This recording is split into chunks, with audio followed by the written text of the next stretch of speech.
All right, all right. Welcome back to the Military Retirement Podcast. Your host, Vic and John. How you doing, John? Good, man. How you doing? Living life, man. I can't complain. I can complain, but nobody wants to hear that trash. Nobody wants to hear that trash. Yeah, hell no. So yeah, man.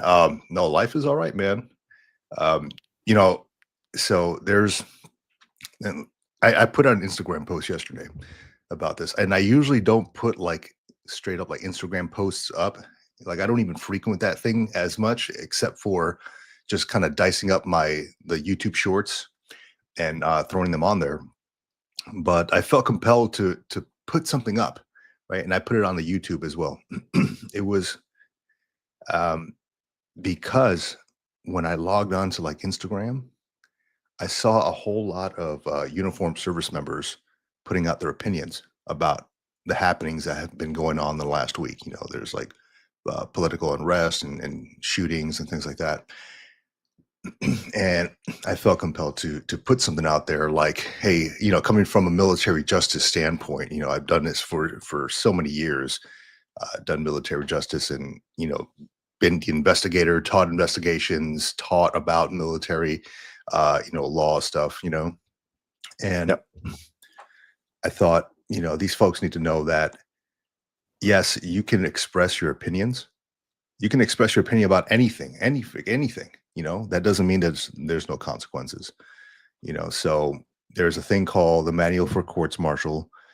There's a thing called the UCMJ. And though uniformed service members, they have to abide by regular rules, regular laws, and they also have to abide under this umbrella of the UCMJ as well. So I just put it out there like, hey, look, use your best judgment when you're going to put things online, when you're going to put things on social media, strictly because things can be screenshot, things can be spread and forwarded. And, they're kind of like on the lookout for that right now. You know, the administration is, you know, whoever's talking bad about, you know, the whole Charlie Kirk thing and all that. So, you know, just in an effort, just like to let people know, hey, look, you don't have to put your career on the line for an opinion. There's a time and place for that. Just don't put your stuff while you're in uniform, because it's not going to work out well, you know. So that was it. Just use your best judgment. Use your moral compass when it comes to putting stuff out there. And if you want, I got it on YouTube Shorts. Yeah, I got it on the Instagram. I was thinking about taking it down, but I'm like, you know, whatever. It's nothing bad. Just people need to know. Just use your best judgment. That's it. Yeah. I mean, so I'll say maybe a couple of little things real quick about the Kirk shooting. I don't know the guy. I've never even actually. I don't think I've ever actually seen any of his videos or watched anything he's done. So I'm kind of a third eyeball looking at it. But the thing that really kind of grabbed my attention was the fact that this guy is like an influencer. Of course, he's got political views, and he's from what I've heard, he's a very good orator, a very, you know, solid-minded person. Debater, has good conversations. The thing that kind of struck me though was the fact that he is out in the public on things like YouTube or, you know, wherever, doing things in public, and that's kind of what we do, and we're not at that level. But that really kind of hit home for me. It was like, wow, you know, it's one thing for somebody to attack you online or put some bad comments or whatever about what you're doing. It's a whole nother thing when you take it to that physical aggression level, to that extreme. And it made me kind of think about that. And then also dovetailing off of what you just said about posting stuff online, like not only even if you're still in uniform, you definitely fall under UCMJ. I think you quoted Article 92. And that's right. So you have to be careful of that. But not only that, if you're in this community with us, if you're in the market for another job soon, if you're getting ready to leave the military, like if you're going to apply for a job, somebody's, you know, where you want to put your resume and get an interview and whatever, those people at the civilian levels for jobs, at least in the civilian world, not DOD civilians or military civilians, but regular civilian jobs, like they do their due diligence and they go through your social media profiles and they look at Oh what you've yeah. posted, what your Oh yeah. political views are and all that stuff. So all that stuff's out there public, and they're going to look through that, and that's going to be a determining factor if they want to hire you, if they want to call you in for an interview. You have to keep aware of those kind of things as well. So yes, you can have your opinions. I would say at bottom line, like your opinion is not going to change government. It's not going to change the world. It's not going to change the economy. You're one person in a sea of 8 or 9 billion people on the planet.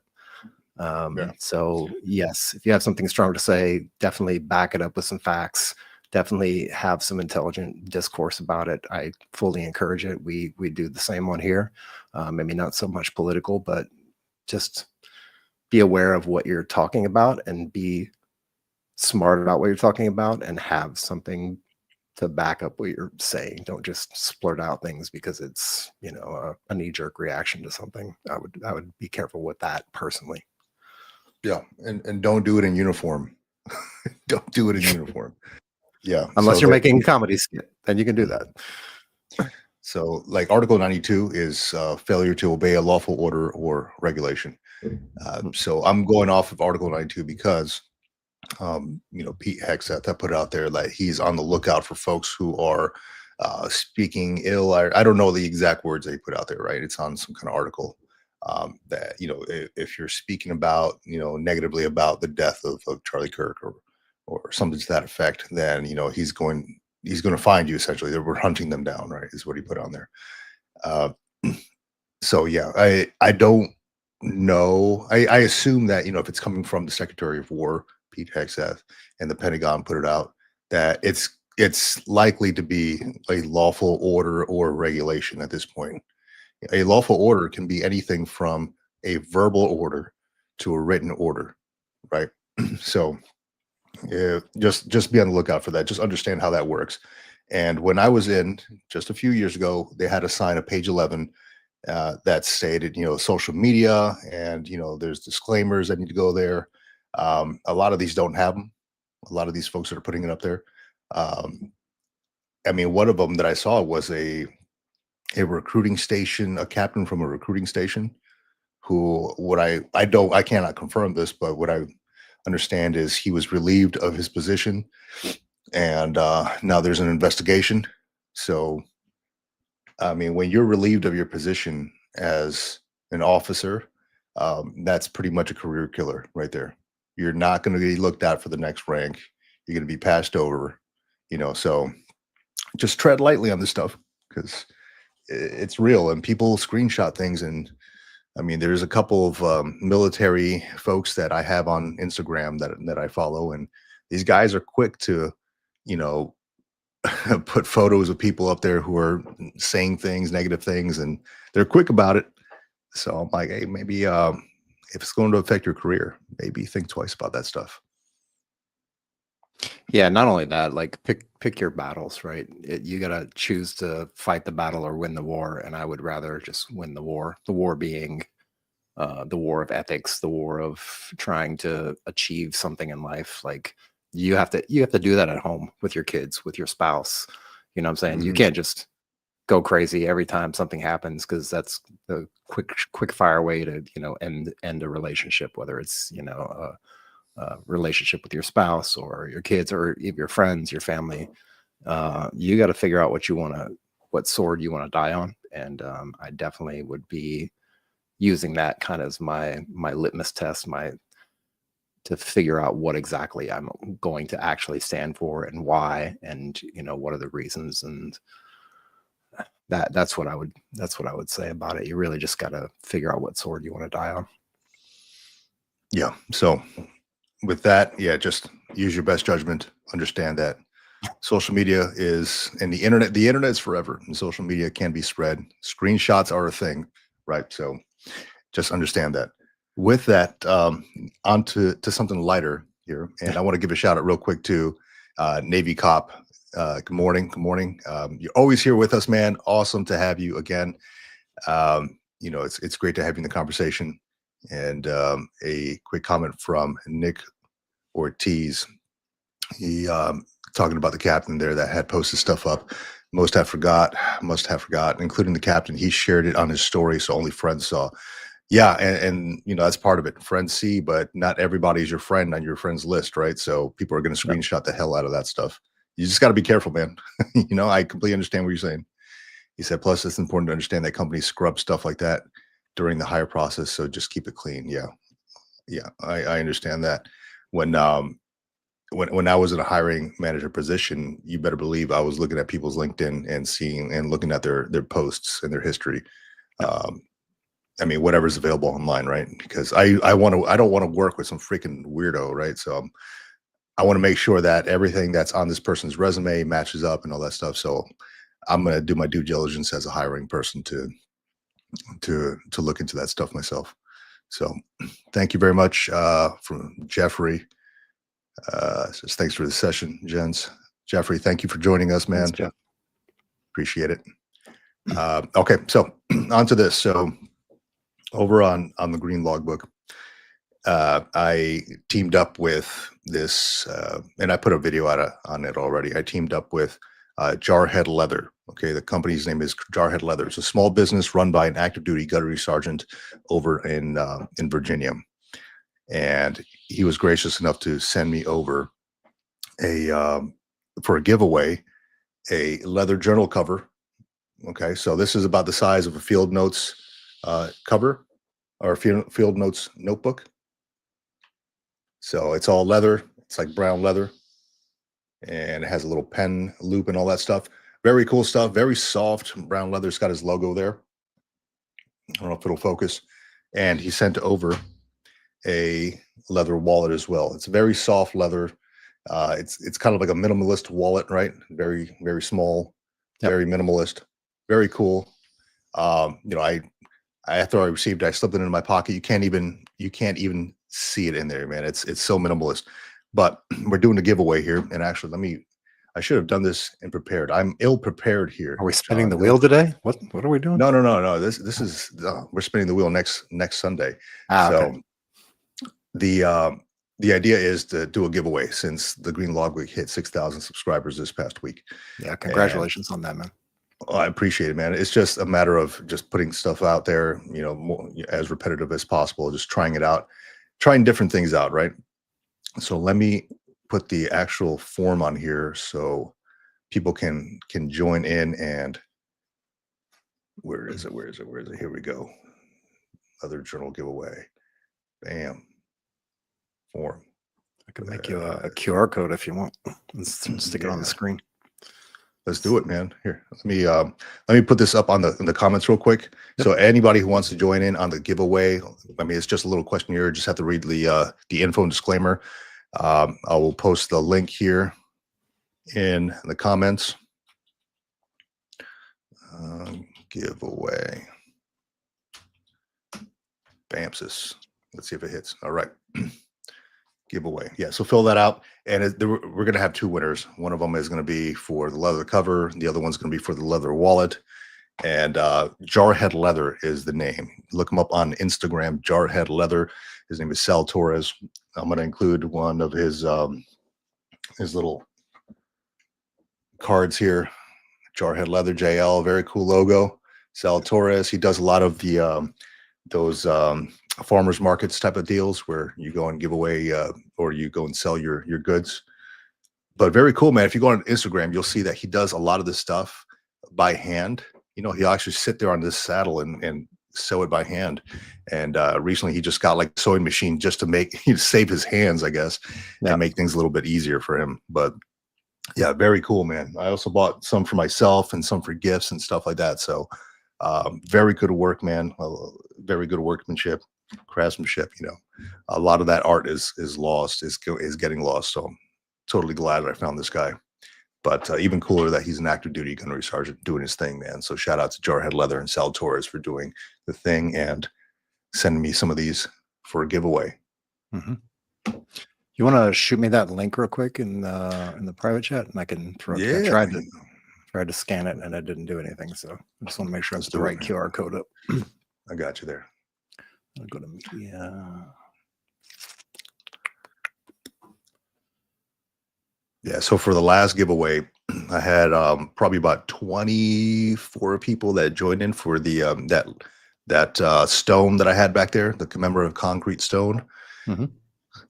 That was a fun one. So far, how many do we have? We got 7 so far on 6. Yeah, 7 so far on this leather journal one. So it's gonna be a fun one, man. It is. And somebody's gonna get some nice gear from Jarhead Leather and the Green Logbook and Military Retirement Podcast. And we're gonna say it. We're gonna announce the winner here live on the live stream on Sunday, September 21st, which is what, next Sunday? I think next Sunday, Yep. September 21st. So you got a lot of time. You got some time to join in, um, and join in on the giveaway. So very cool, man. Double check this thing, make sure it works. Then I can throw Yeah, it man. on We're my just giving screen. everything away here, man. Just wait give it until away. 10,000 subs, man. I might fly to your house and just show up at Hey. your door. I'll be waiting here with a Negroni. All right, that one works. Let's download this sucker. And we'll upload it. And we'll throw it on the screen. For those who are watching, if you're not watching, if you're just listening to this or you're listening to it after the fact, then you probably won't. It'll be too late. Don't worry about it. You'll be fine. There we go. Okay. There you go. So if you need to get in Slick, there, man, get in, slick. fill the form out right there up in the above Vic's head. I like it. Yeah. So with that, man, I think I want to go into a couple things that I shared over on the Green Law Book as well. I started doing the Friday information, like literally in formation. It's a cover photo is a formation of Marines reading newspapers. So the Friday in formation sessions. So one thing that kind of stood out to me, and let me share the screen here. It's probably going to stand out to a lot of fellow veterans here. Let me share this damn screen, man. All right, here we go. Bamsis. Yeah. Pick to lead the VA benefits work faces criticism over reform proposals. Okay, so let me tell you about this one. All right, so this lady, Karen Brazel, she's President Trump's pick for the Undersecretary for Benefits at the VA. She just recently got grilled over at a confirmation hearing. Her job is going to be to oversee how benefits are delivered, but she hinted at possible changes that may be raising some alarms, like the veterans' personal eligibility of VA benefits being adjusted based on veterans' personal finances and scaling back disability payouts. So, and maybe even cutting compensated conditions that are really clearly tied to military service. So more information on that one. That one's a little fuzzy, but it was on the article. There's the veteran, the advocates, and the senators at the hearing. They were giving a lot of pushback. They wanted guarantees that nobody already getting benefits will have them taken away. And they pressed for firm answers, and her answer was she's going to simply follow the law. So whatever that means, I'm more to come on that, but I'm following this one closely because if they choose to go off of personal finances, if they choose to cut payouts, for certain percentages, it could potentially cause a lot of issues with folks who depend on that stuff, on those payments. So we'll see. More to come on that one. Yeah, that's let me see what else we got here. Oh, this one's a good one. This one's kind of messed up, man, but I'll share it anyway. No, where the hell is it? I still can't get, maybe I'm not as tech savvy as I thought I was, man. Okay, so here we go. There is a Georgia-based church. Okay, it's called the House of Prayer Christian Churches of America. They allegedly took over $23 million of GI benefits from service members. And the church allegedly enrolled military members into a seminary program that didn't qualify for benefits. What is this coming up on the screen now? Let me close that. IBM. Nobody cares. Yeah. So the church enrolled, allegedly, right, enrolled military members in seminary programs that didn't qualify for benefits. Then they used the veterans' names in bogus mortgage and rental schemes. They falsified loans or loan applications and closing documents, and they forged powers of attorneys to buy and transfer homes that were rented to congregation members. So the founders of the church and the pastors are charged with conspiracy, bank fraud, wire fraud, and a whole bunch of other federal crimes. So definitely check that out. It's it's a crazy one, but it goes to show you, like, hey, if you're going to use your GI Bill, your hard-earned benefits, make sure that whoever you're using it with is an accredited organization, right? You never know, and I'm sure these guys spit a good game too. Like, hey, look, I'm sure there was some kind of accreditation talk. Hey, we're fully accredited, this and that. So again, it's just speculation on my part, but I mean, service members are not dumb, especially when it comes to their hard-earned money. Let me see what we got here. Another one. Yeah, I'm trying to figure out how you would figure out if that's accredited or not. Like, where would you go to find that out? Because as a dumb box of rocks like myself, like, how would I go figure that out?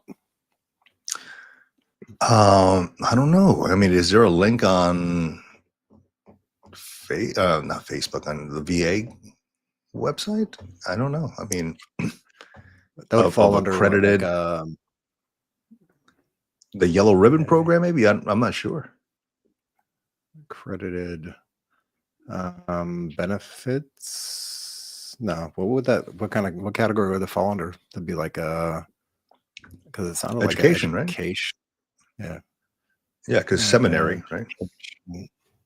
Programs. Oh God, if I could just spell, that'd be great.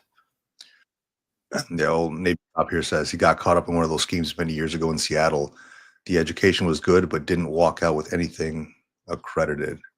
Yeah, that's the issue with that, man. I mean, there's a lot of these like paper mills that I've heard about in the last couple of years, where they're they teach you, but it's not accredited. A lot of these pop-up little colleges that show up out of nowhere, a lot of them are getting shut down too. So what do you got for us, Joe? GI Bill comparison tool. There's a thing called so it's basically saying every single state has a state approval authority or agency, state approval agency, SAA, or use the VA's GI Bill comparison tool to search for approved programs or schools. So I'm going to pull up this tool real quick and see if I can share this up real quick for you. Share screen. Nope, that one. Hopefully that's the right one.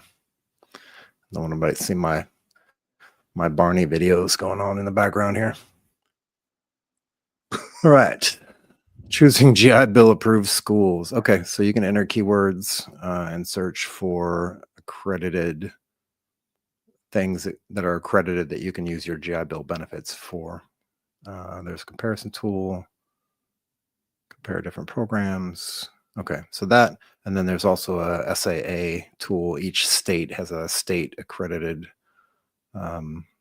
agency that does the accreditation for, I guess, statewide accreditations for different organizations. So those two things you would check. This is the VA's tool, and you can look under here.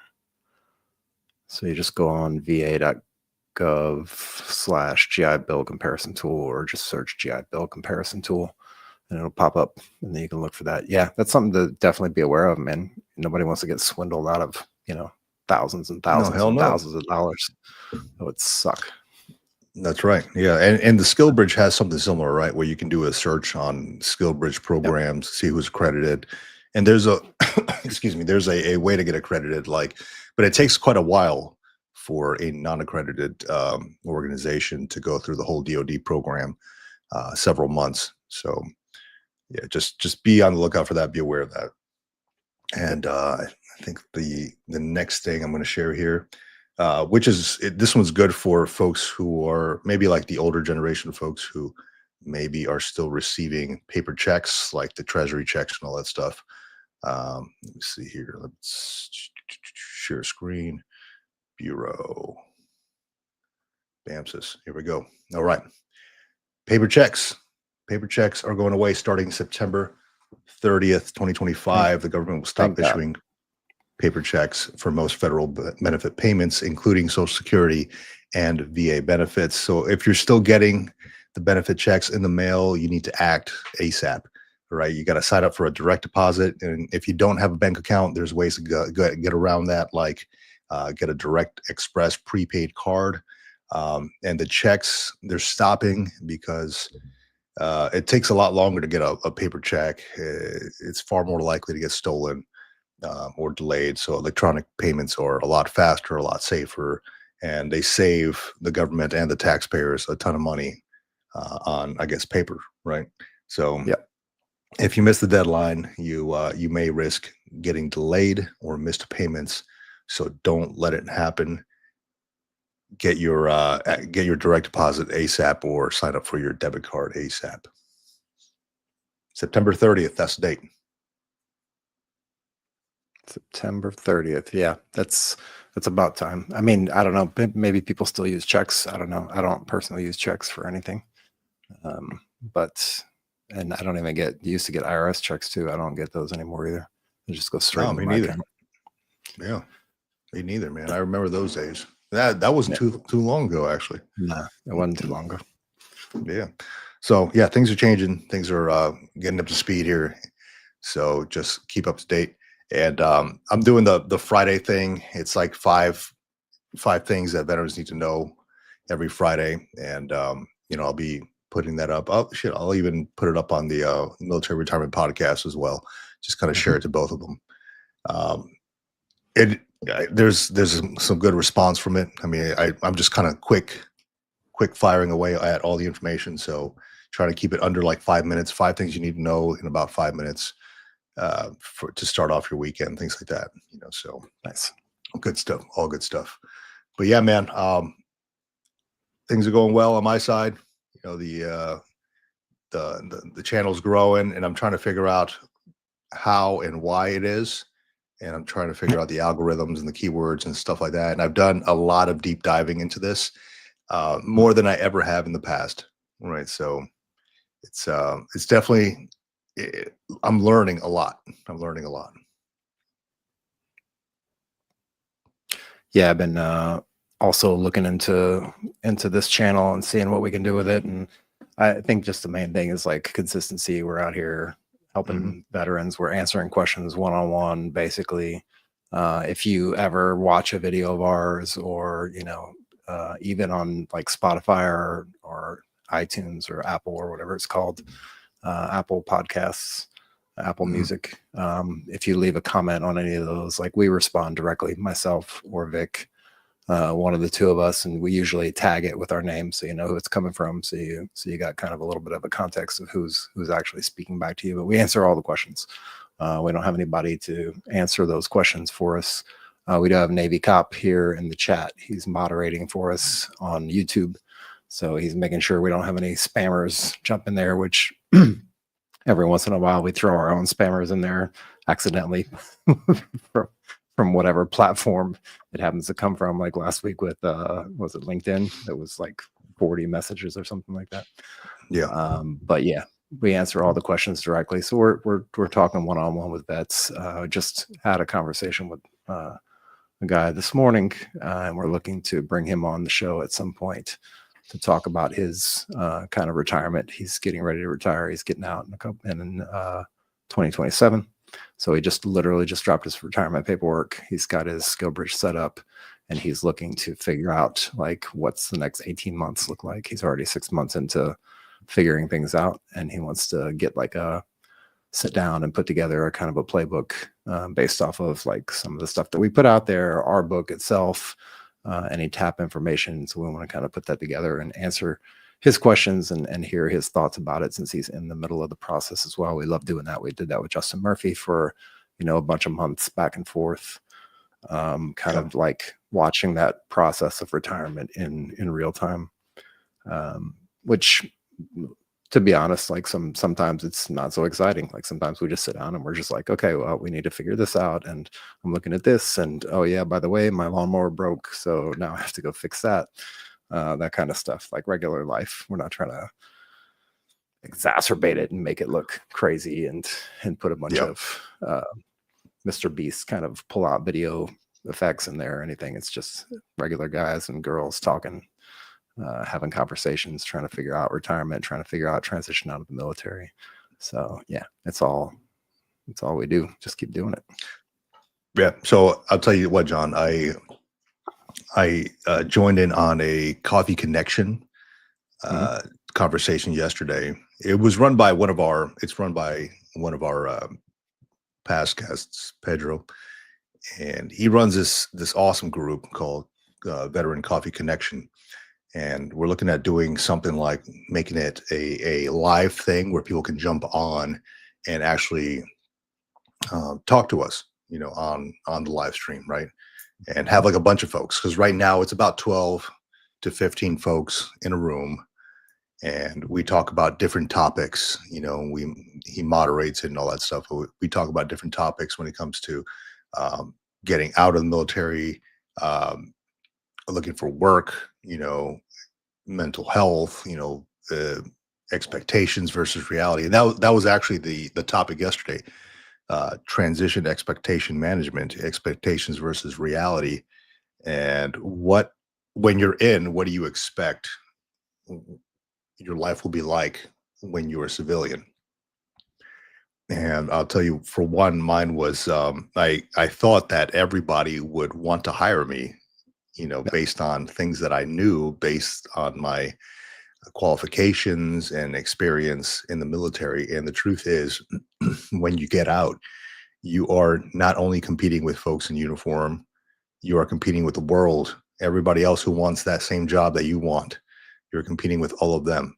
So yes, the veteran's preference for some positions gives you a leg up, but I mean, if you are missing some kind of experience, that may not help you, right? Or if I don't know, if you have less years in experience in something, that whatever you want to do, welder or something, that may not help. That may work against you. So you need to, from one network, you need to get the education that you need.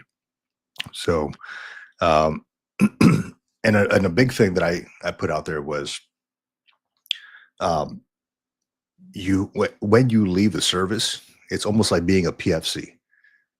PFC all over again. It's like you're starting from the ground up a lot of times, unless you're like walking into another leadership position, right? Unless you're like a high ranking officer getting out, you've made those connections and people want you on their board. They want you to work for them.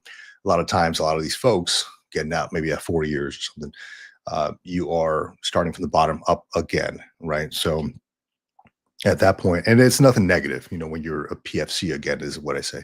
Nothing negative. It just means that you're a sponge. You absorb everything. You observe your surroundings. You observe the whatever you want to get into, um, and you ask questions. That's the biggest thing. You got to really humble yourself when you're getting out and ask a lot of questions.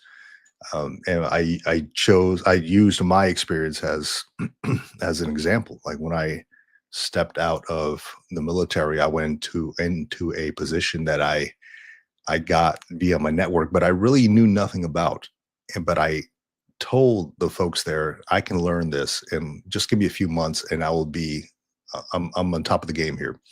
And it was going from my military justice background, walking into a surface warfare background, type of job with the Navy.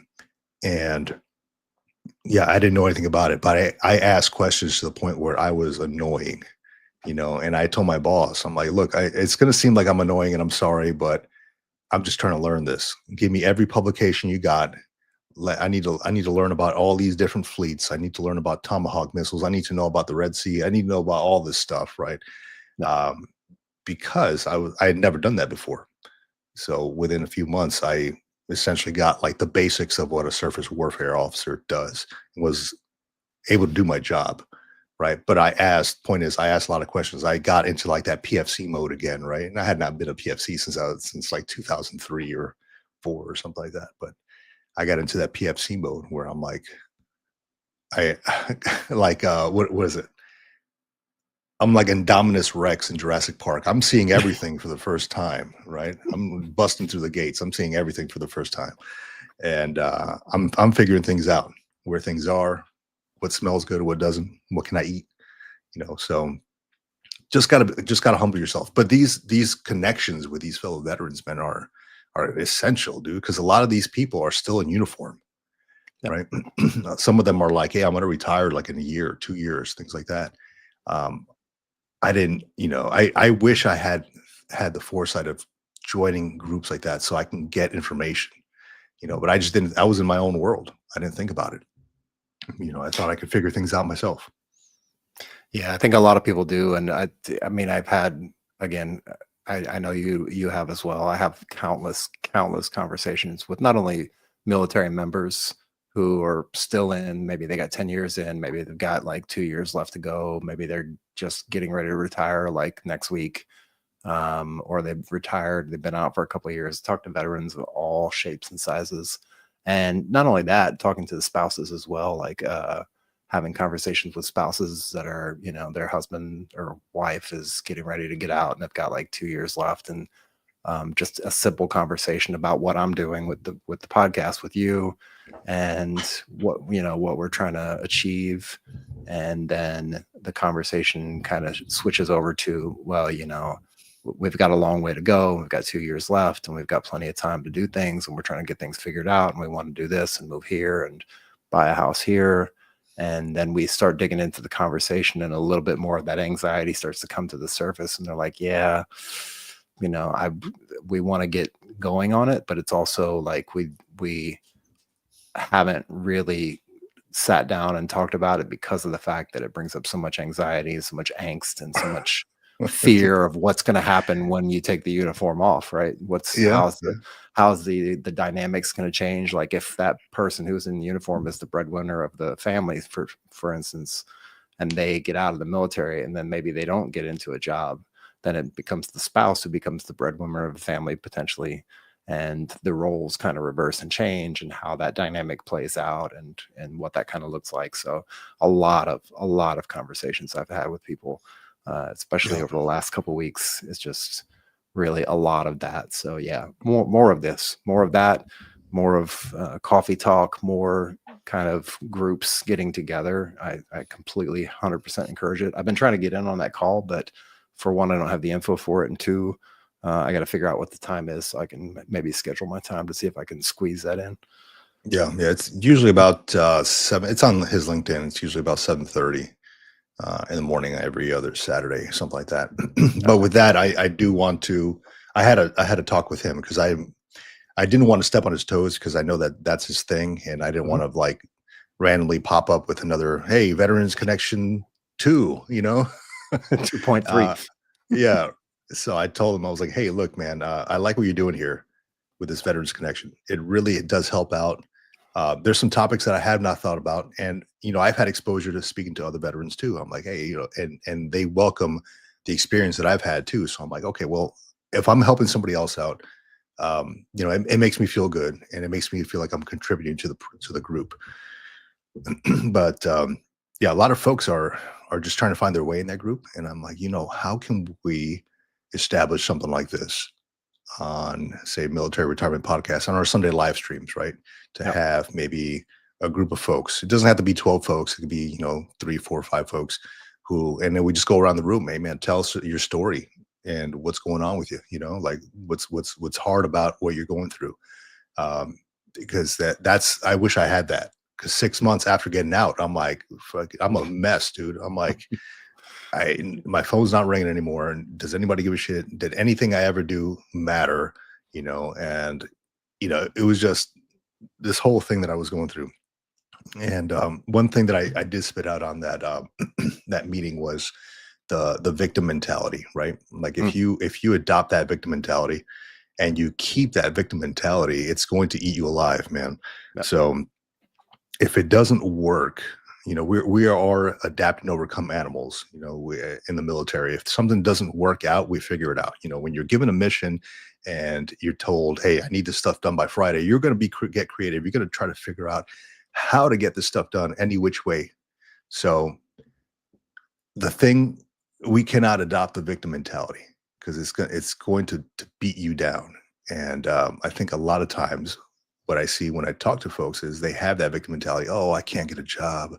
Oh, I can't do this, or things aren't working out. I'm like, well, yeah, I got it. But what are you doing to mitigate that? Yep. Like, have you reached out to other people to review your resume? Oh, not yet. Well, why not, dude? Like, give me your resume. I'll freaking do it for you. I'll give you some pointers. I'll give you some feedback and stuff. But the victim mentality will take you nowhere, man. It will eat you alive. And that's one thing I put out there too, like for folks who are getting out, like, don't get beat down on things. Like I told you that story about that dude who went to like 200 job fairs or whatever, or submitted his resume to like 200 places. And every time I go to a job fair, I see this dude there, and I'm going more for I'm not looking for a job specifically, but I'm going to like hand out my business cards and stuff like that. Hey, here's what I do for the veteran community. I run this podcast, run this YouTube channel. Um, but I see this dude actively applying stuff, every time I go out to these job fairs. And he's getting it done because he's not letting it beat him down. Like, he's submitting stuff. So I like that about him. He's not adopted that victim mentality. So I tell these folks, like, man, you just got to keep going. Be like freaking Rocky Balboa. You're getting beat up. Your face might look mangled, but hey, you're going to keep going. Yeah.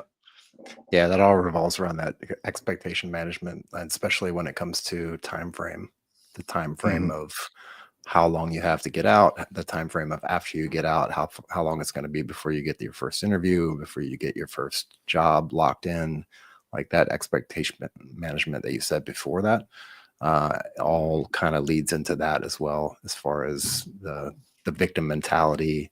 It just plays into that, because the time frame that you think things are gonna happen, and just because you set a due date on it doesn't mean it's gonna happen by that due date, right? You're gonna be like, okay, well, 2 weeks after I get out, I'm gonna have this job lined up, and then I'm gonna start my job a week later after that. Like, just because you say it's gonna be that way doesn't mean that's gonna be the reality. Like, you just gotta kind of understand that. Like, you're at the mercy. There's a whole lot of things out of your control, and the only thing that's in your control is you keeping yourself patient and ready to move whenever you need to. And you gotta manage that expectation of time management as well, of how long it's going to take for things to happen. Right. Hey, real quick, I put a link in the studio here. If anybody wants to jump in on the studio, just kind of tell us maybe what you're going through with your military civilian transition, just quick story or something, feel free. The link is on there. Feel free to jump on the stage with us. Navy Cop says, it's a tough one to push against when you've been applying for 2 years and budgets, ageism, and etc. beat you down. Makes for good and bad days. It definitely does, man. Yep. It definitely does. And that I'll tell you, Navy Cop, this has been my thing, right? So I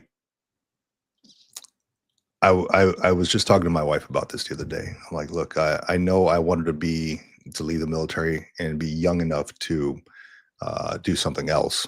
But I also don't want to put myself in a position where it's like I'm constantly searching for something I want to do in a job, and then like I age myself out of the stuff where nobody really wants me, right? I mean, would you really want to do you want to hire me when I'm 50 years old, or do you want to hire that friggin' 25-year-old kid who's up to speed on AI or whatever? So and it's a reality, unfortunately it is, so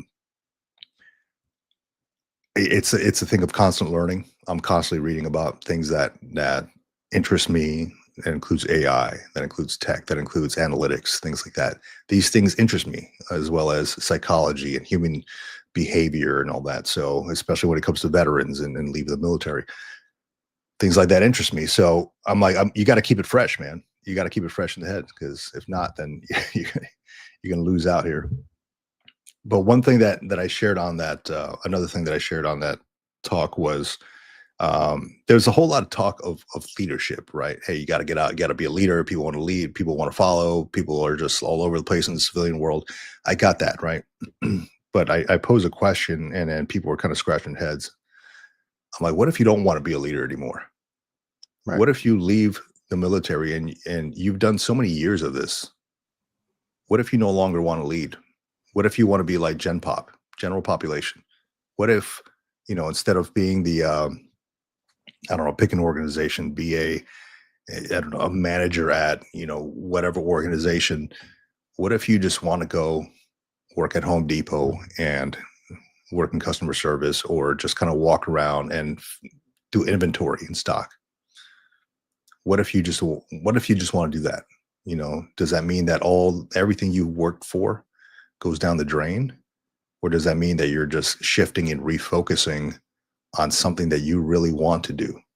And where does money come into play with that? Like, are you after the money, or are you after an easier life? Does that fulfill your purpose? So um, things like that, and different perspectives. But I think that's going to be a conversation that I have with the coffee folks the next meeting. But I'm curious to hear from folks out there too. Like, I'll pose that to you. Like, hey man, what if you don't want to be a leader anymore? What's your mindset at that point? Are you okay with giving up? Maybe you might have been a colonel or something like that. Are you okay with giving everything up and all your leadership and all that, and just going to work at Home Depot or whatever? Pick a place. Yeah, I think I really, because I was doing this, I was in a leadership, I was just like you, CW3, was in a leadership position, was in charge of people, was doing a lot of really, not cutting edge, but doing a lot of stuff on technology, and really down that rabbit hole of technology and cybersecurity and all that stuff. Um, and I thought about doing it, getting out, and I was looking for remote jobs because I know you can do that remotely. But unfortunately, I also wanted to live overseas and not live in the US anymore. So that really kind of made it a moot point. Like, I wasn't able to do the remote thing and live outside of the country. So it wasn't really possible, at least the companies that I was looking at the time and talking to, and they were eager to hire me because they had worked with me in the past, or they had seen my resume or some coding work or something that I'd done, and they were happy to have the conversation and really eager to try to make the thing work. But at the end of the day, it basically boiled down to, I had to choose between, do I want to stay in the States and do this job remotely, or do I want to move overseas and not be able to do the job? And then at that point, I kind of started thinking about it more and more, and I was like, I don't know if I really want to sacrifice being out of the uh, not being able to leave the country and move out of the country to a different country for the lifestyle that I actually want. So there's a lot of trade. I actually posted something about this in Facebook somewhere, probably this morning sometime, when I was doing my little morning routine, my reading.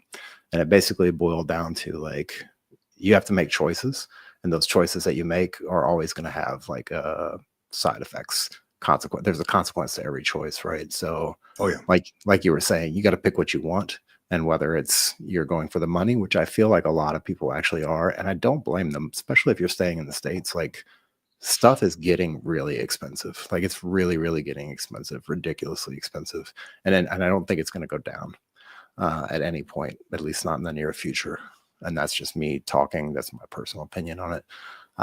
But a lot of people are going after the money because they're trying to maintain that lifestyle that they have in the military, right? Where maybe Mhm. they don't have a house payment, or if they do, the government's paying for it in some form or fashion, potentially.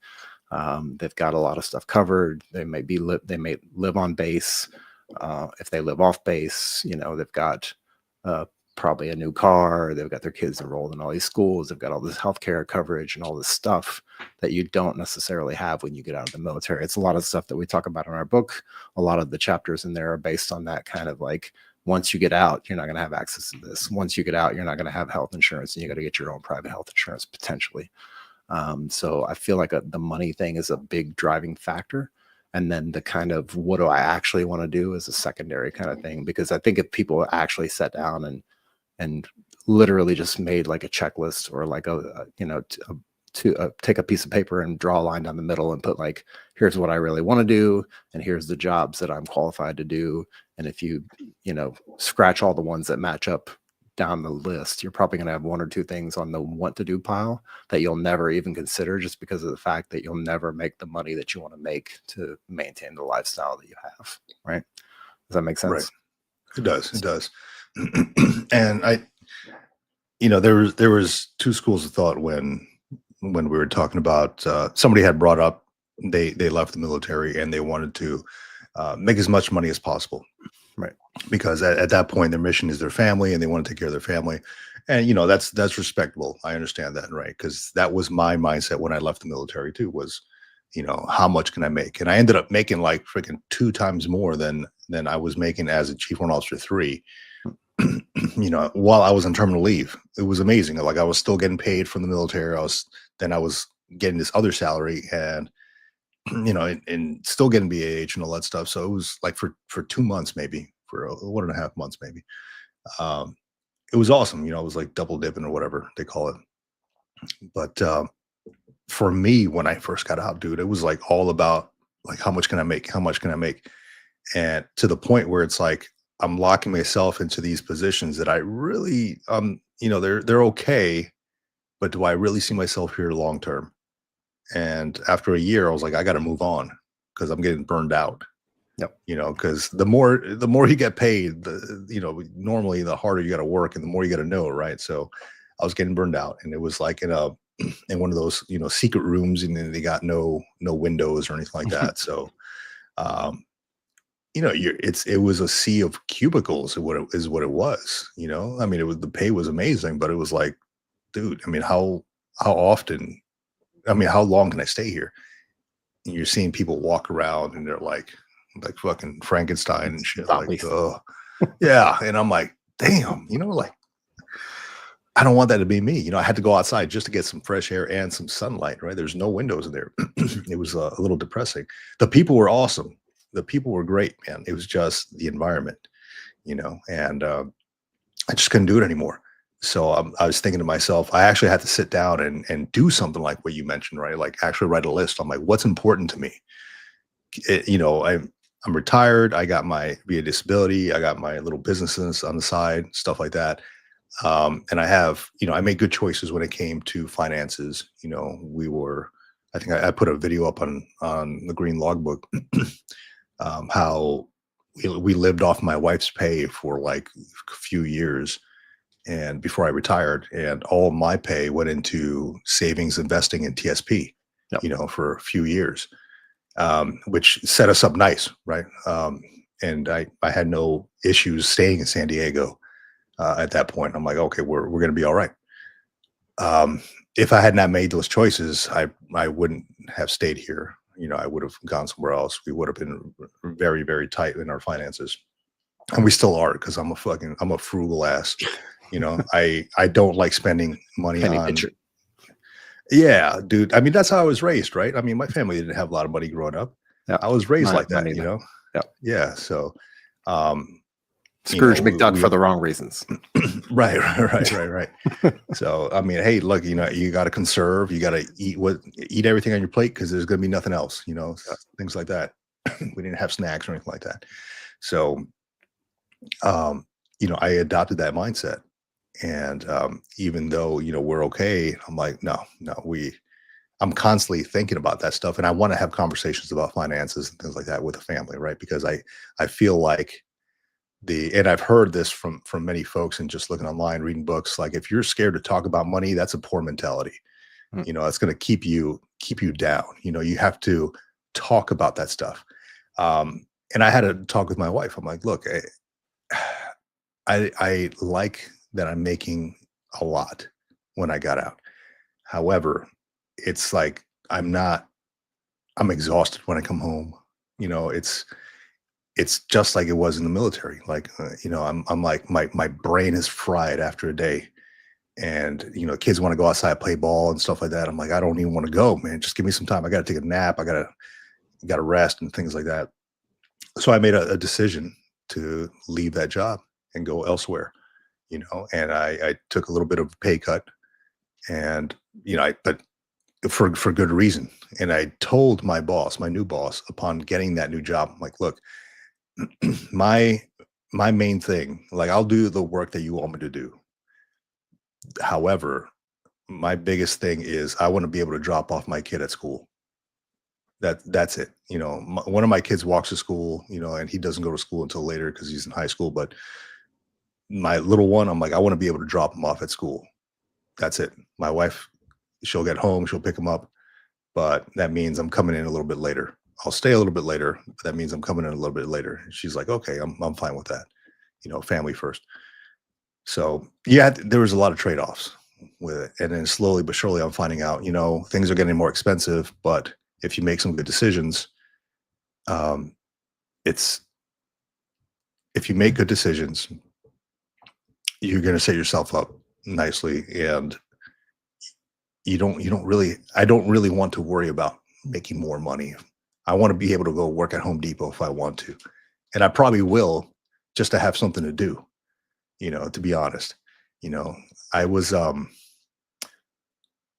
That's what it was. We had my wife's birthday, we spent it over in this little area here in San Diego called Point Loma. A lot of boats out there, really nice area, a lot of good seafood and all that. Um, and it's right next to this place called Liberty Station, which used to be an old Navy base. But anyway, this Point Loma, and I talked to this dude, and we took a little boat trip. It was like just out around. It was like a little tiki boat trip or whatever. It was like really fun, right? They had games and stuff like that on the boat. And the guy, the MC or whatever, he's like, "Yeah, we have our Coast Guard Navy captain here," and then the guy riding the boat.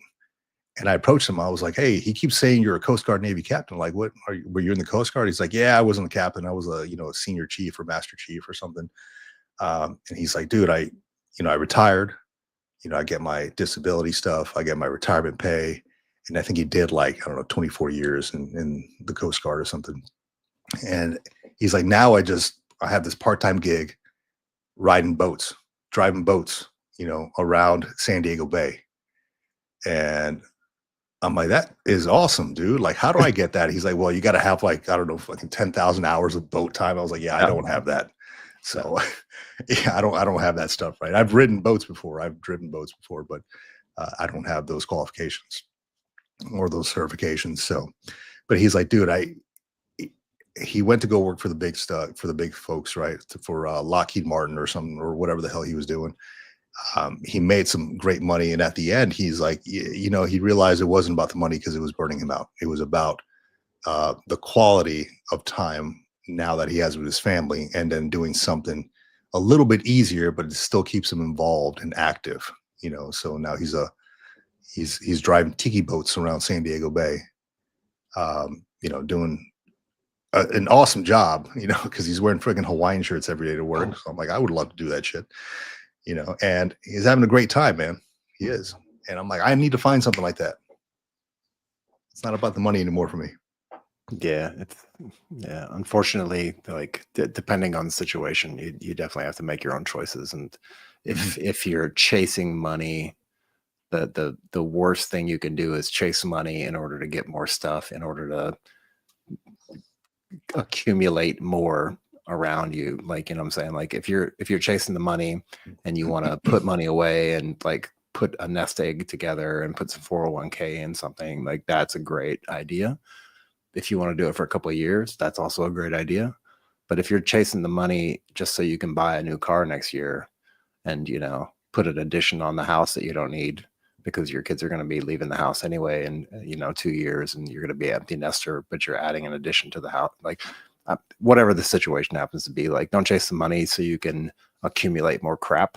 Like if you want to chase the money and put it away and like stockpile it or invest it in something or buy some precious metals or like whatever you want to do with it, or even if you do want to buy a boat, like put it to use. Like don't just buy it and park it in the garage in the driveway and leave it sit there and only take it out two times a year. You know what I'm saying?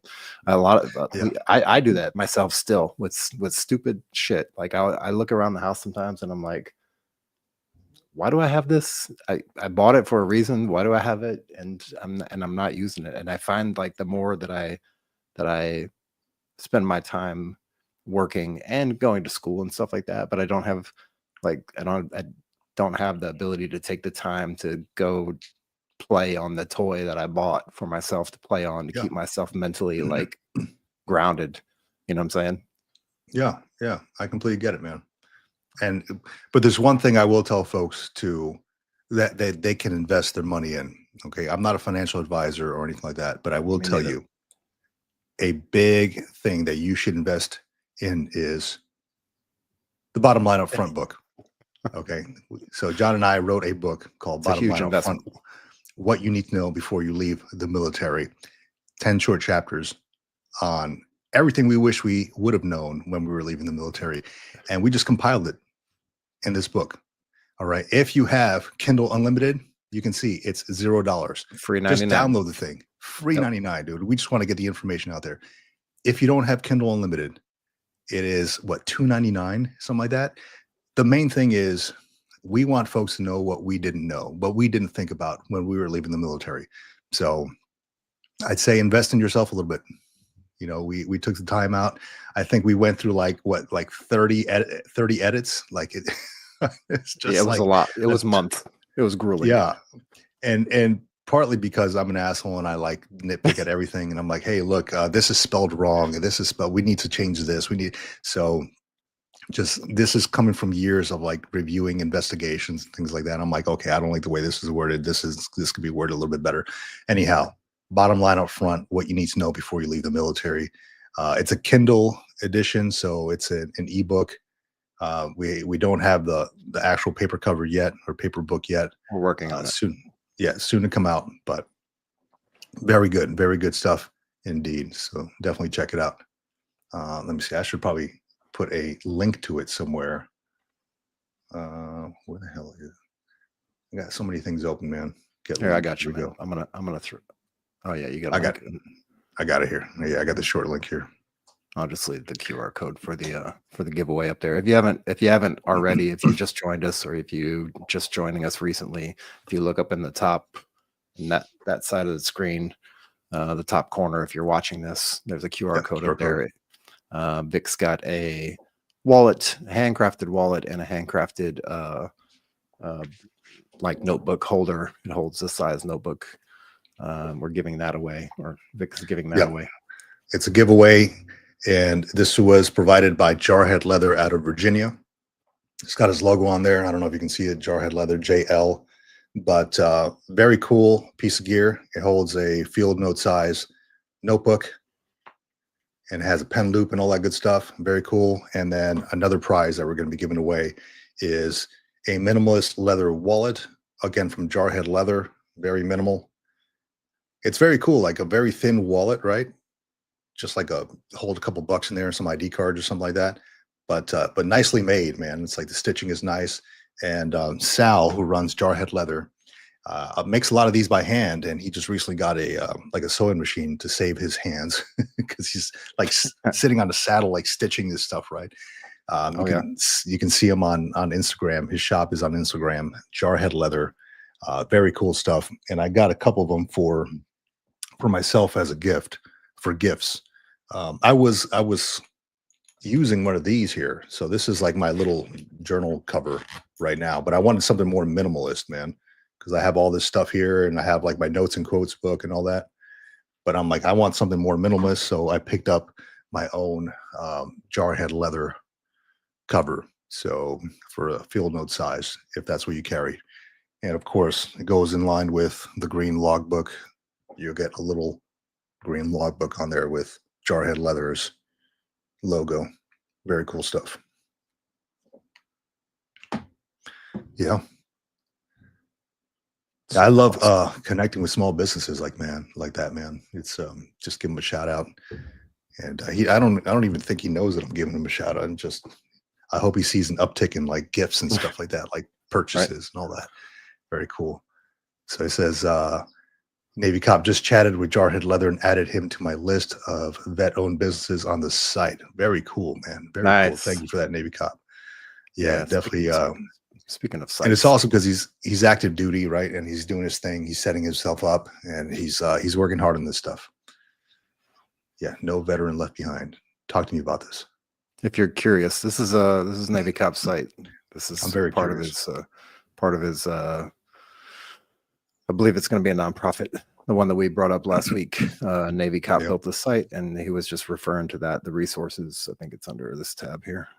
Just click on resources and see what happens. Yeah. Nonprofits could be in there. Yeah, if you want to go look, you'll find that link in there as well. But yeah, that's what he's referring to. Yeah, Navy Cop, man. Thanks for everything you do, man. You're rock star. He's very involved in stuff, man. Very involved. Very cool. Aside from that, dropping more videos on the Green Logbook. I'm dropping a whole bunch of stuff on there, so look out for that. I have been doing a lot of research on reintegration. I pulled up it's called Journal of Veteran Studies, and here, let me actually pull it up here. How do I stop sharing this thing? Okay, here we go. So again, I do a lot of research, and I'm going to school right now for human behavior psychology. Right, that's what my master's is in. With I would like to get into some kind of counseling and all that, but with that, came across this Journal of Veteran Studies, the association between reintegration, perceptions of health, and flourishing during transition from military to civilian life among veterans with invisible injuries. So a lot of good information on here. I like to kind of dive in and look at all the references and see what just read those as well and see how they connect the dots. But just curious about how folks with PTSD, folks with TBIs, folks with other injuries are dealing with their military civilian transition, because not everybody gets to retire. Some people are separated. Unfortunately, they're administratively separated, or courts martial, or whatever the case may be, medical retirement, things like that. And maybe some folks don't want to leave the service, and they're kind of forced out, right? So there definitely is a hit, to these folks, and I'm curious what they can be, because there's a lot of counseling and therapy that goes on as I'm reading around, as I'm talking to a lot of veterans. And most every freaking veteran that I talk to is in therapy for something. So yeah, I'm just curious about it, just educating myself on it, and potentially, work towards I don't know if they do a thesis or some kind of dissertation or something like that for a master's degree, but I'm using VR&E for it, and I intend to take it as far as I can go and utilize all my benefits. So from VR&E to GI Bill. So if I need to get it into a doctorate program for this stuff, I will. The idea is I earn these benefits. I'm going to use the hell out of them, and you should too. So go out there and use your GI Bill and stuff. And VR&E pays pretty well for you to go to school as well. They give you a monthly housing allowance, which mirrors the BAH, for an E5 with dependents. So here where I am in San Diego, it's like damn near $4,000 a month. So yeah, pretty good just to go to school, so it's a whole definitely retirement use your check. benefits. Yeah, right. It's definitely go, use your benefits. Yeah, retirement check plus, it helps out. And if you get like a part-time job on top of that, things will work out just fine. Yeah. And it keeps you engaged, like you said, if you're getting a job at Home Depot, or if you're doing anything, staying engaged. That's really kind of the underlying thing for my school that I've been doing through the VR&E, is also keeping me engaged. Yeah, it's paying me some money, but it's definitely keeping me engaged and keeping my brain sharp, and forcing me to put time constraints on things and finish homework and just did my midterm right before we started to go live today. So finished that up today, but yeah, just keeps you busy. Yeah. Yeah. And that's one thing I'm working on. Actually, we just had to talk about it on that Coffee Connection, is putting out a master class on the VR&E process and how to get your foot in the door with an education route, like going for your bachelor's and master's.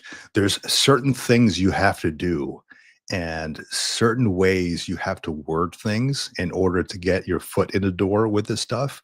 Yep. And I kind of went into it knowing a lot of this stuff, but also knowing I want to do this it wasn't that hard for me, but I also did a lot of research on it, right? Because I knew that I wanted to do something that, for one, wouldn't affect my, what I have going on, the disability stuff, and for two, something that I wanted to do outside of what I was doing in the military. So there's certain ways that you have to walk this through and present that to your counselor. And I'm going to build up. I'm currently in the process of building up a master class, if you call it that, on how to get your foot in the door for one of these. And it worked for me. I'm sure it can work for a lot of folks out there. And when I brought it up at the Coffee Connection, people were like, "Dude, I just got denied for a master's program." He's like, "How'd you get approved for it?" I'm like, "Well, what did you tell them? Like, what you're doing, what you want to do, has nothing to do with." The way he just worded it was wrong to his counselor. The way he presented it to his counselor was completely wrong. So there's a way you do it. I've done a ton of research, and I've even talked to folks who have been in that position, and they've given me some feedback. So one of them was on our show not too long ago, so they've even given some feedback, and I'm like, okay, well, I think I've got I guess the recipe for this, right? If you call it that, just, boiling in a pot, throwing some eye of newt and shit, so I got it there. I'm just building it, and we'll release it soon. Sounds like a plan. Yeah. And of course, if before that happens, if you haven't and you need a quick one pager inside the bottom line up front book, the one that we just put on the screen a little while ago, there's a one pager in here for veteran education benefits, including the VR&E, which is not necessarily an education benefit, but you can leverage it if you, like Vic just said, if you're doing it the right way. If you're putting it together the right way, if you're wording things, the same with your VA benefits in general, right? If you're putting in disability claims, it's the same kind of situation. Like, you got to know what they want, how they want it, and how you need to word things. And then you actually have to have like evidence behind what you're saying, so you can, seem like you know what you're talking about, at least. Maybe not fake the funk, but who's that guy? I don't know. He's looking spiffy with his tie and all that. Are you on my profile? It's my default logo picture thing, whatever it's called. I don't know. I use the one. I'm just sitting there in front of flowers and shit, But no, it's a good book, man. It's a good piece of gear. I really like it. I had a good time writing this stuff with you. Yeah. Yeah, it's good. It's only 84 or 86 pages. Yep. Even if you don't read them. Yeah, even if you don't read books, 86 pages is nothing. But bottom line up front, what you need to know before you leave the military, things that we wish that we knew when we were leaving the service, and it's kind of 10 short chapters on all that stuff. Free if you have Kindle Unlimited, and if not, it's $2.99 to buy, which is like half the cost of a cup of coffee, or I don't know, a fraction of the cost of a hot dog in Washington D.C. So something. A fraction of the cost of a dozen eggs. Right. Dude, when I went to DC, a hot dog was like $8. I looked at the dude, I was like, huh? Are you kidding me? My kid's like, I want a hot dog, Dad. I was like, the fuck? Let me go to the store real quick. Let me get a pack of these things, and I'll just boil them in the freaking coffee pot at the hotel, dude. $8 for a hot dog. Get out of here, man. Crazy. I guess they got to live too, right? Yeah, I guess so. Yeah. Maybe I'll become a hot dog vendor, dude. You could be. Yeah, maybe I will throw a little twist on it and make something special. Special reason because your hot dogs are better than everybody else's hot dogs. But yeah, you could totally do that and upsell it. This is a completely different topic, but I was doing some analysis on the guy who, when I used to go on the rifle range, right, over in Camp Pendleton and over in Camp Lejeune, right, huge rifle ranges, right, with like massive amounts of relays, several hundreds of people that go there in the morning, maybe like 4 in the morning and all that stuff, to start snapping in the morning, and then up comes up these little food trucks, little hot dog trucks. And this one dude, retired major, runs a lot of these, at least I think in the Lejeune side, he runs a lot of these little hot dog carts. Excuse me. And I was doing some analysis on this because he has to have he has a contract with Marine Corps Community Services, who run all the I guess the small businesses that run on base. Yeah. Yeah, the vendors. And I'm like, okay, well, he's got like this freaking monopoly on his food trucks, right? And he's charging like $5 for, it was like a coffee and a hot dog or some crap, right? The Roach Coach, yeah, just like Navy Cop said.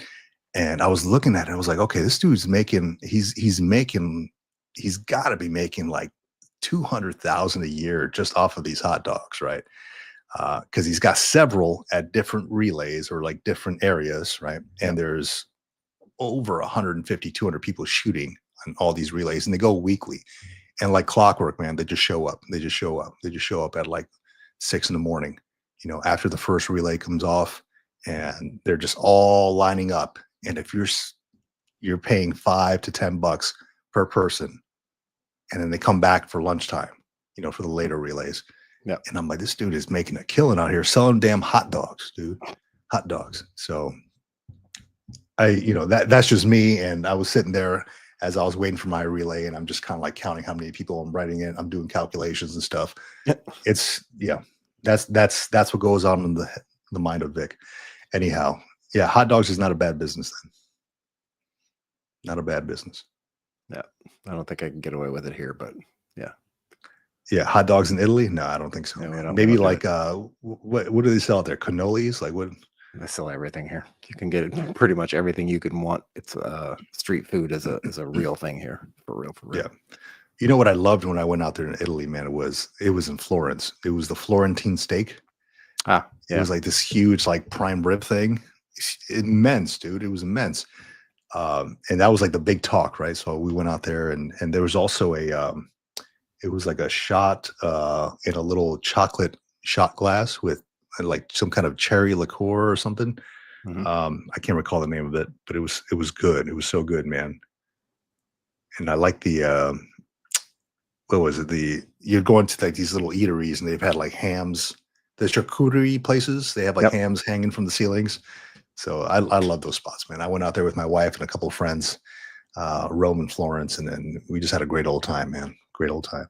I'll tell you what, though, do not wear boat shoes while walking on cobblestone streets. Your ankles will get damaged. Terrible, man. Terrible. What are you talking about? I wear flip flops walking on cobblestone streets. I don't have any problems, dude. Man, you know how to walk then, because I mean, I'm like, I was like all over the place, dude. I look like a newborn freaking calf, dude, walking everywhere. Terrible, terrible. Like Bambi. Like Bambi, yeah. Walking like I did like 1,000 deadlifts and shit, or squats. Anyhow, that's that's the show, guys. Thank you all for staying with us, for checking us out, for listening to us babble about stuff, about the veteran updates, about the bottom line up front book. If you're interested in that, just go on Amazon, just literally type in bottom line up front book, and ours will come up. Yep. What you need to know before you leave the military. Big shout out to all the folks who are out there listening to us and with us in the chat. Jeff, Jeffrey, Navy Cop, we got Nicholas, a lot of folks out there who are joining us on this, and we look forward to it every week. It's fun for us. I love doing research anyway, so why not just spread the information to the folks out there. Thank you for everybody who's watching us from Military Retirement Podcast YouTube channel. We're on the Green Logbook YouTube channel, on Facebook, on LinkedIn. Yeah, we're also on LinkedIn, right? Yep. And yeah, I think that's it, right? I think that's it. Yeah, I turned kick off, so we're not on kick anymore. Yeah. That was a weird one, man. I don't know about kick. It's a test. Anyhow, yeah, thanks for joining us, and look out for more videos from us throughout the week. Definitely is fun. If you have any information on maybe topics that you want covered on the Military Retirement Podcast or the Green Logbook or anything like that, send us an email, info@militaryretirementpodcast.com, or my own channel, the Green Logbook. It's thegreenlogbook@gmail.com. You can reach us there very easily. We're very responsive. And we also have Facebook group, Military Retirement Group on Facebook. It literally is called Military Retirement Group on Facebook. It's not just for retirees. Anybody can go on there. And I think we're about to hit 2,800 not subscribers, but like folks in the group. So good conversations on there. A lot of folks who are either leaving the service or have left the service. Good information on there. So yeah, join us. I mean, we're everywhere and nowhere at the same time. Join us. Yeah, join us. So, you know what? I had an idea, man, of doing an entire like podcast in like the auto tune voice. How Oh, silly would that be? Let's do that. How do we do that? I don't know. How the hell do we even do that? I need to figure. I don't know. We're doing that. So I thought of this yesterday as I was like, I'm a big old school WWF fan, WWE, right? Me too. And one of my favorite characters is Macho Man Randy Savage. And I dressed up like Macho Man Randy Savage years ago for Halloween. And I thought, you know, how funny would it be to do a voice like throughout the whole podcast, right? like a Macho Man, oh yeah, you know, just cream of the crop, something like that. Or maybe like an autotune voice, just like talking autotune. That'd be fucking hilarious, man. The shit that goes through my mind, right? We need to figure that out. That'd be sick. Cream of the crop, just saying dumb shit, right? Why does Shamu have wings? Oh, dumb shit. Snap it to a podcast. Oh yeah, you know, God. All right, you're taking me down a road I don't want to go right now. Let's do this. all ready for it. Jeff and Navy Cop are instigating, man. They're making me turn into turning into this Macho Man guy. You know, let's take off my glasses. Ooh, yeah. Anyhow, yeah. click on the freaking what is it called? What's this thing called? The QR code above my skull to sign up for a giveaway of this leather journal holder with a green little logbook on there. All right. And a minimal leather wallet, all from Jarhead Leather, run by an active duty gunnery sergeant out of Virginia. Jarhead Leather. He sent over these items as a giveaway, celebrating 6,000 subscribers on the green logbook. So definitely sign up for this. We'll be doing the giveaway on this live stream, September 21st. Yep, there you go. Jarhead Leather. Look at him, man. Look at Sal. He makes some awesome stuff, dude. Getting awesome doing stuff. it by hand too. Well, you said he just got a sewing machine. Yeah, I've done a lot of leather work when I was a kid. That stuff is not easy. Not easy at all. He made one for like Sergeant Major of the Marine Corps. Yeah, just awesome stuff, man. Sal's a good dude. So yeah, definitely check him out. Active duty gunnery sergeant doing the thing. Jarhead Leather. There you go. Sign up for it. QR code is above my skull, or not right now, but it will be. There you go. There it is. Now it is. Yeah. Awesome. Well, that is the show. Thank you all for checking us out. Please reach out if you have anything, and stay safe. Be safe. Have a good week. See you next weekend. All right. Out here. Out here.